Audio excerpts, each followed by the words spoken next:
Hey, how's the day been? Welcome to the channel. Today we're gonna walk you through how to add Google Translate extension in Chrome. And it's literally an easy process, so make sure to watch until the end of the video to know how it's done. So, first, make sure you have your browser open already.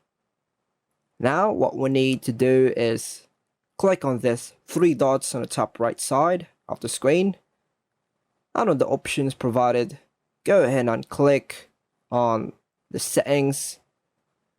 Now on the left side, choose the option called extensions on the bottom left, and here you will see your extensions.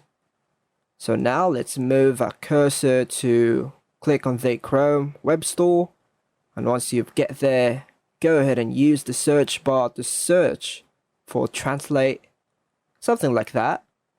And on the search results provided, choose Google Translate and hit on the Add to Chrome.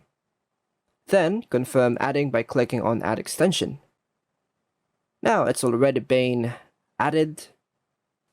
Now the last step will be going to this section, unpin the Google Translate extension.